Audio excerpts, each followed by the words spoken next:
Hi, BikeHedonia here and welcome to the adventure. So I'm Grace and this here is Beastie. Beastie is my main partner in crime. Now I'm obsessed with motorbikes, so you'll probably see me fanging around on all sorts of things. I'll fang around on anything. But Beastie has a special role in my obsession because Beastie is my partner in crime for my next big bad idea, and I love a good bad idea.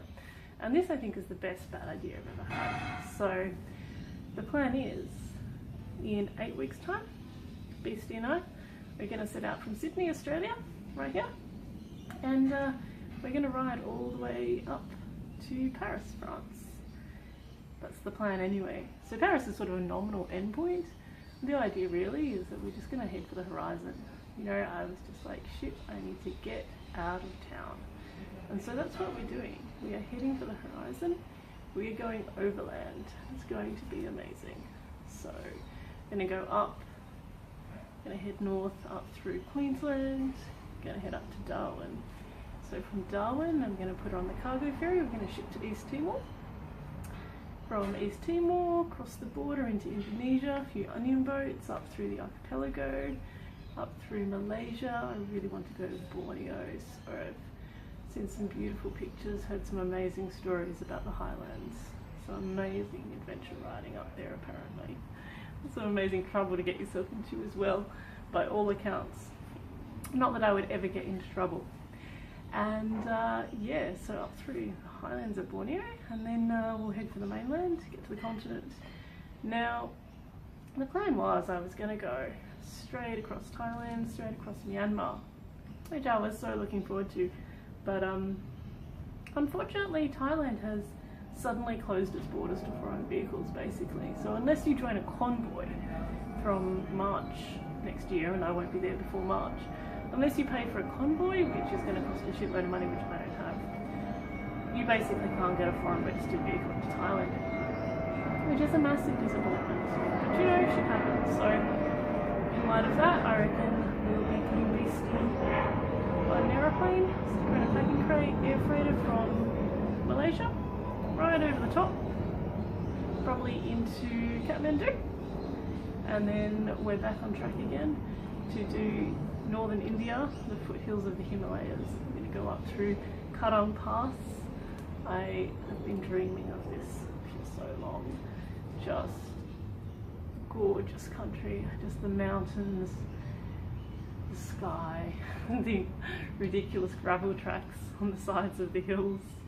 I've been dreaming of this place. So heading for the Himalayas. So we're going to go up through Ladakh, up through Leh, go to Manali and up around there. It's going to be sensational.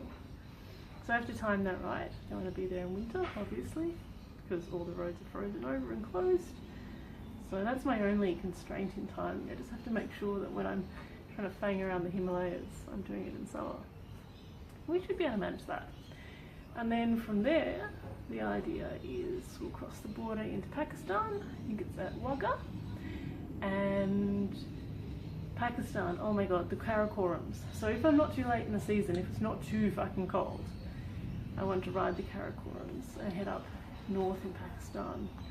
Just amazing country. I've seen the pictures and the videos of other travellers, and I've just thought to myself, I have to go there. And to be honest, Pakistan is one of the places I'm looking forward to the most. It's not somewhere I've ever been before. It's not somewhere that I know much about. It's not something that's very familiar to us in our popular imagination. So I'm so looking forward to it. I'm so looking forward to being able to go places, you know, with Beastie here. And sure, you know, I'm not going to fit in. I'm going to obviously stick out like a sore thumb. Obviously, I will be the foreigner, and I will not fit in at all. But at the same time, I think, you know, with a motorbike, you're a different kind of traveller. You have a certain amount of independence, a certain amount of, you can just go somewhere on a whim, right? And that's how I travel in Australia as well, and that's just the best way to travel. The moments I've been most happy in my entire life have been these times when I've just headed out of town on my motorbike and, you know, strap the swag to the back and just, you know, see where you end up. You wake up in the morning and you think, oh, where shall I I go? Look at the map. Oh, there's a windy road over there. I'll take that one. You end up in a town. You know, people are like, well, what are you doing? Where are you going? And I say, well, look, I have no idea. Where do you reckon I should go? And invariably, people give you amazing recommendations. You end up in places you never expected, and it's wonderful. So this is basically my plan for the whole world. I just want to end up in the places that I never knew I wanted to go. So we'll see how that turns out. Anyway, so Pakistan, ultimately the idea is to cross through Baluchistan and cross over the border into Iran. And Iran is the other place I'm so looking forward to. So heading north, all the way north, up past Tehran, all the way north, and then exiting Iran into Turkmenistan. And then I'm going to do a loop around and catch a bit of the Pamir highway. So almost a little bit of backtracking just to do the Pamirs. But again, we're just talking, you know, mountain ranges that scrape the sky, and you know, just places with gravel roads and not really anyone else, not really any of the things that are familiar, not a lot of people, you know. That's where I want to go. I want to lose myself. I want to lose myself in some of these places. And yes, sure, like there are lots of ways that I can literally lose myself and never come back. There are lots of dangers, of course, you know. And if you think that this hasn't occurred to me, or no one's ever mentioned to me before, you know, oh, you'll probably die. Well, I can assure you right now, I'm well aware of the prospect that I will probably die doing this ridiculous thing on my own. But here's the thing, right? You only get one life. And what are you trying to do when you're trying to stay safe? You're trying to get safely to death. Because I think it's important to make sure that you live first. I'm a lawyer by profession, and I have spent many days, many hours, weeks, years, months. You know, the units of time, they will just mash together after a while. You know, it's one of those jobs that just takes up your whole life.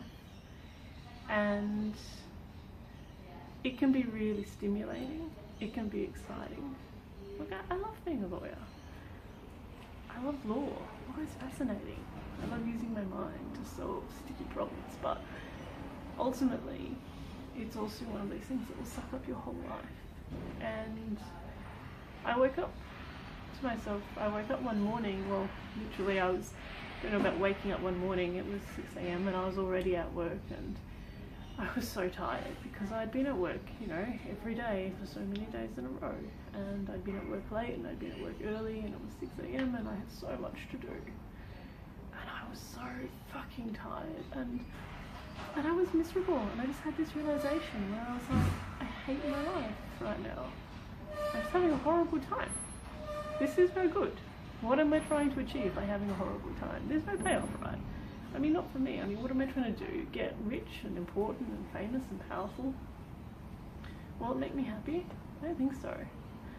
I thought to myself, what would I rather be doing? And the answer is, I would rather be riding my motorbike.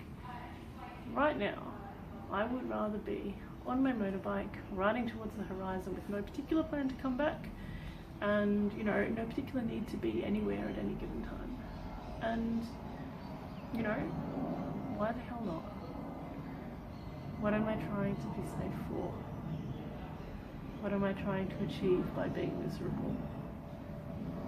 You know, lots of people have other things in their lives that make them happy that are worth it, right? You know, there's lots of people who, you know, I had lots of colleagues who worked because they wanted to have material security, maybe they had families they wanted to provide for, maybe they just like stuff. And that's okay too, you know? A lot of people like comfort. For a lot of people, comfort makes them happy. And something I've learned over my life is that, well, when I'm uncomfortable, certainly I crave comfort as much as the next person. You should hear me whinge. I make no bones about that.